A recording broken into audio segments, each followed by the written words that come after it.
श्रीरामपूर तालुक्यातील अशोकनगर फाटा ते अशोकनगर कारखाना या महत्त्वपूर्ण रस्त्याच्या मजबूतीकरण आणि डांबरीकरण कामाचं भूमिपूजन आज उत्साही वातावरणामध्ये पार पडलं। एकूण 3 किलोमीटर अंतराच्या रस्त्याच्या कामासाठी 50 लाख रुपयांच्या निधी माननीय नामदार राधाकृष्ण विखे पाटील, जलसंपदा मंत्री, पालकमंत्री, अहिल्यानगर जिल्हा यांच्या निधीतून मंजूर करण्यात आला।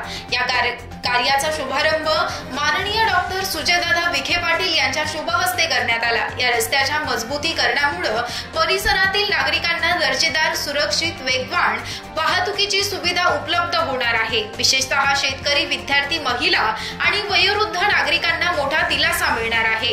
या कार्यक्रमात सामाजिक संघटनेचा उत्स्फूर्त सहभाग दिसून आला। भागचंद नवगिरे, जिल्हाध्यक्ष मातंग अस्मिता संघर्ष सेना आणि विलासराव जाधव, जिल्हा कार्याध्यक्ष भीमशक्ती सामाजिक संघटना यांच्या वतीनं माननीय डॉक्टर सुजयदादा विखे पाटील यांचा पुष्पगुच्छ देऊन सत्कार करण्यात आला। यावेळी उपस्थितांनी रस्त्याच्या कामासाठी पुढाकार घेतल्याबद्दल कृतज्ञता व्यक्त केली। यावेळी उपस्थित मान्यवरांचे दीपक अण्णा पटारे, बाबासाहेब चिडे, जितेंद्र छाजेड, शरद नवले, अभिषेक खंडागळे, ताराचंद नवगिरे, भारत काळे, पांडू काळे यांचा समावेश होता। विशेष म्हणजे यावेळी शरद नवले यांची संजय गांधी निराधार योजना अध्यक्षपदी निवड करण्यात आली असून त्यानिमित्तानं भागचंद नवगिरे, विलास जाधव यांच्या हस्ते त्यांचा सत्कार करण्यात आला। या विकास कामामुळे अशोकनगर परिसराला नवसंजीवनी मिळणार असून स्थानिक नागरिकांनी याचं मनापासून स्वागत केलं। हा रस्ता केवळ डांबराचा नाही तर जनतेच्या विश्वासाचा दुवा आहे, अशा शब्दात काही नागरिकांनी भावना व्यक्त केल्या।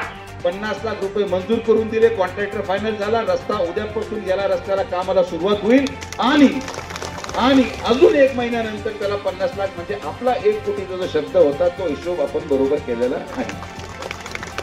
दादा विखे यांचं अशोकनगरमध्ये सहर्ष स्वागत। सर्व ग्रामस्थ, सर्व समाजाच्या वतीने दादांचं सहर्ष स्वागत करतो आणि दादांना विनंती करतो की तुम्ही डॉक्टर आहात। आता आमच्या सोनवणे सरांनी सांगितलं ग्रामपंचायत पंचायत समिती ताब्यात देऊच, पण ह्या कारखान्यावर लक्ष द्या दादा। पहिल्यांदी काय झालंय याच्यामध्ये असं प्रस्ताव आलाय का पत्रिकामध्ये नावं टाकायला सांगितले, फोनवर नावं टाका, आणि त्याने काल संध्याकाळी एक पत्र काढलं का या कार्यक्रमाचा आमचा संबंध नाही। म्हणजे एवढा दबाव आहे आणि दबाव आणण्याचं काम बीपी कधी वाढवायचं काम फक्त डॉक्टरांचे करू शकतात, सामान्य माणसाला जमत नाही। पण डॉक्टरांनी जर इंजेक्शन दिलं, भुली किती द्यायची ऑपरेशन मध्ये, तर त्याला भुलीत मारायचं का भुलीतून जगवायचं हे फक्त डॉक्टरच करू शकतात आणि दादा जे करतील या पद्धतीने डॉक्टर अशोकनगर मध्ये दादांनी जास्तीत जास्त लक्ष घालावं, डॉक्टरांनी आपल्याकडे लक्ष देऊन आमचं असंच पाठीशी उभं राहावं अशी विनंती करतो। यानंतर 1 मिनिटामध्ये या कार्यक्रमाचे अध्यक्ष सन्माननीय जगन्नाथ गायधने